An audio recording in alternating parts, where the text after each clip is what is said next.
السلام علیکم ورحمۃ اللہ وبرکاتہ۔ دوستوں، میں محمد راشد اقبال اور آپ دیکھ رہے ہیں ہمارا channel teach your self. Urdu ادب سے متعلق جو ویڈیو کے سلسلہ ہم نے شروع کیا ہے، چلیے اسے آگے بڑھاتے ہیں، اور آج ہم آپ کی خدمت میں کربل کتھا سے متعلق کچھ معلومات لے کر حاضر ہوئے ہیں۔ فضل علی فضلی کی داستان کربل کتھا کے بارے میں آج ہم بات کریں گے۔ ٹھیک ہے دوستوں، آگے بڑھنے سے پہلے ایک درخواست ہے کہ جو ہمارے نئے احباب ہیں، اگر انہوں نے ہمارا چینل سبسکرائب نہیں کیا ہے تو پلیز سبسکرائب کر لیں، تاکہ اس طرح کی ویڈیوز آپ کو ملتی رہیں اور آپ کی تیاری اچھے سے چلتی رہے۔ اور اگر ہماری یہ کوشش اچھی لگ رہی ہو تو اسے زیادہ سے زیادہ لائک کریں، شیئر کریں، اپنے دوستوں کے درمیان پہنچائیں، تاکہ زیادہ سے زیادہ لوگوں تک پہنچ سکے اور زیادہ لوگ اس سے استفادہ کر سکیں۔ ٹھیک ہے دوستوں، چلیے آگے بڑھتے ہیں۔ فضل علی فضلی، ان کے بارے میں کچھ معلومات دیکھتے ہیں۔ ایسے ان کے بارے میں زیادہ معلومات موجود ہیں نہیں۔ نام ان کا فضل علی، نام فضل علی ہے ان کا، تخلص جو ہے فضلی ہے۔ ٹھیک ہے، یہ بادشاہ محمد شاہ کے زمانے میں موجود تھے۔ کس بادشاہ کے عہد میں موجود تھے؟ محمد شاہ کے عہد میں موجود تھے۔ ان کے بارے میں زیادہ معلومات نہیں ہے، بس اتنی ساری ہی معلومات ملتی ہے کہ ان کا نام جو ہے فضل علی ہے، تخلص فضلی ہے، محمد شاہ کے عہد میں یہ تھے۔ ٹھیک ہے، اور باقی معلومات جو ہے موجود نہیں ہے۔ آگے دیکھتے ہیں داستان کربل کتھا۔ کربل کتھا کا سب سے پہلے تذکرہ کس نے کیا؟ مولوی کریم الدین احمد نے۔ مولوی کریم الدین احمد نے، ان کے پاس کربل کتھا کا ایک قلمی نسخہ موجود تھا۔ ٹھیک ہے، تو کربل کتھا کا سب سے پہلے تذکرہ مولوی کریم الدین احمد نے کیا ہے، جن کے پاس اس کا ایک قلمی نسخہ موجود تھا۔ مولوی کریم الدین احمد نے اس کو دہ مجلس کا نام بھی دیا ہے، یعنی وہ اس کو دہ مجلس بھی کہتے ہیں۔ ٹھیک ہے، حالانکہ دہ مجلس کا نام بھی دیا ہے، حالانکہ یہ نام غلط ہے نا، دہ مجلس نہیں ہے یہ۔ اس کا صحیح نام جو فضلی نے خود کتاب کے اندر لکھا ہے وہ کربل کتھا ہے۔ صحیح نام اس کا کیا ہے؟ کربل کتھا ہے، کربل کتھا ہے۔ دہ مجلس اس کو کہنا صحیح نہیں ہوگا۔ اور اس میں 12 مجلسوں کا تذکرہ ہے، نہ کہ 10 مجلسوں کا، یعنی اگر اس 10 مجلس کا مطلب 10 مجلسیں ہیں تو اس اعتبار سے بھی یہ نام صحیح نہیں ہے، کیونکہ کربل کتھا کے اندر جو مجلسیں ہیں وہ 12 مجلسوں کا تذکرہ ہے، 10 مجلسوں کا تذکرہ نہیں ہے، جن کے بنا پر اس کو 10 مجلس کہا جا سکے ایسا نہیں ہے۔ 10 مجلسوں کا تذکرہ نہیں بلکہ 12 مجلسوں کا تذکرہ ہے۔ ہاں، کچھ لوگوں نے یہ کربل کتھا کو الگ الگ نام سے ترجمہ اور تلخیص کی ہے۔ ٹھیک ہے، تو وہ ایک الگ سی چیزیں ہیں جو 10 مجلس کے نام سے ہوں یا کسی اور نام سے ہوں، لیکن خود کربل کتھا کا نام 10 مجلس نہیں ہے، اور کربل کتھا کے اندر 12 مجلس ہیں۔ چلیے ٹھیک ہے، آگے بڑھتے ہیں۔ فضلی نے 22 سال کی عمر میں کربل کتھا لکھا۔ کتنے سال کی عمر میں؟ 22 سال کی عمر میں کربل کتھا لکھا تھا۔ جس سال انہوں نے کربل کتھا لکھا تھا اس سال فضلی 22 سال کے تھے۔ ٹھیک ہے، اور اس کو لکھنے کی وجہ یہ بیان کی کہ محرم کے مجلسوں میں روضۃ الشہداء جو ہے،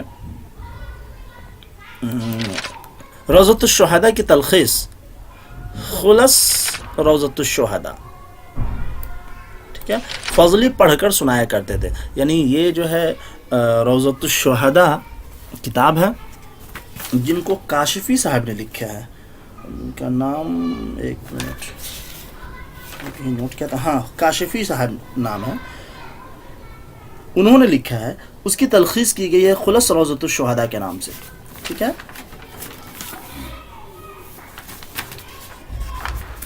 تو وہ خلص روضۃ الشہداء یہ پڑھ کر سنایا کرتے تھے۔ لیکن چونکہ روضۃ الشہداء کی جو تلخیص تھی خلص روضۃ الشہداء، یہ بھی جو ہے فارسی میں تھی، فارسی میں ہونے کی وجہ سے بات شرکائے مجلس کو سمجھ میں نہیں آتی، اور رونے اور گریہ کرنے کے جو مقام تھے لوگ اس کو سمجھ نہیں پاتے تھے، لہٰذا صحیح طریقے سے جو گریہ نہیں کر پاتے تھے، الجھن ہوتے تھے، تو لہٰذا لوگوں کے کہنے پر فضلی کو خیال آیا کہ اس کو عام فہم زبان میں ترجمہ کر دیا جائے، اور کربل کتھا کے نام سے انہوں نے اسے ترجمہ کر دیا۔ ٹھیک ہے، تو یہ اس کا پس منظر یا اس کا وجہ تعلیف کہہ لیں جو بھی ہے، کہ روضۃ الشہداء وہ پڑھ کے سناتے، فارسی میں ہونے کی وجہ سے شرکاء مجلس کو سمجھ نہیں آتی، خاص کر کے جو محرم کی مجلسیں ہوتی ہیں وہ اسی لیے ہوتی ہیں کہ وہ امام حسین کی شہادت پہ جو رویا جائے، ماتم کیا جائے، تو گریہ اور رونے کے جو مقام تھے وہ سمجھ بھی نہیں آتے تھے، تو لوگ اس پہ جو صحیح سے گریہ نہیں کر پاتے تھے۔ بعد میں لوگوں نے ان سے کہا تو انہوں نے جو ہے کربل کتھا کا کے نام سے اسے ترجمہ کیا۔ ہاں لیکن ایک بات یہ بھی ہے کہ یہ ترجمہ جو ہے یہ لفظی ترجمہ نہیں ہے، ورڈ ٹو ورڈ ٹرانسلیشن نہیں ہے، بلکہ روضۃ الشہداء کے مضامین کو اردو کے قالب میں انہوں نے اپنے حساب سے لکھ دیا ہے، ٹھیک ہے۔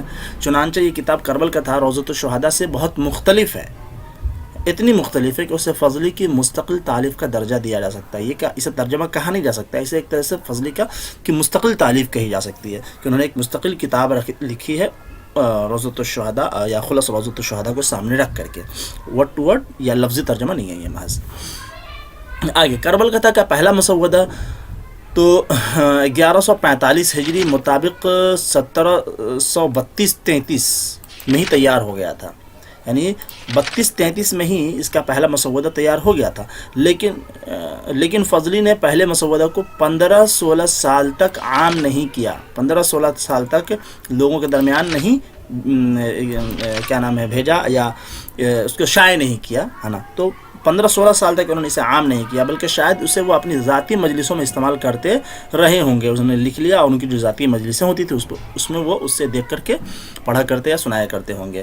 پھر اس پر نظر ثانی کر کے 1161 ہجری مطابق 1748-49 میں اسے عام کیا، تب یہ کتاب کی شکل میں آئی، ٹھیک ہے۔ تو سب سے پہلے جو انہوں نے لکھ لیا تھا 1732-33 میں ہی انہوں نے اس مسودہ کو تیار کر لیا تھا قلمی نسخے کی شکل میں۔ ہاں 15-16 سال تک وہ اسے عام نہ کر سکے، شاید اپنی مجلس کے لیے استعمال کرتے، پھر نظر ثانی کر کے اسے 1748-49 میں عام کیا، تب اس کے بعد وہ شائع ہو سکی، ٹھیک ہے، کتاب کی شکل میں آئی۔ فضلی نے کربل کتھا لکھا کن کے؟ نواب شرف علی خان کے اہل خانہ، یہ یاد رکھیں یہ نام، شرف علی خان کے اہل خانہ کی فرمائش پہ لکھا تھا۔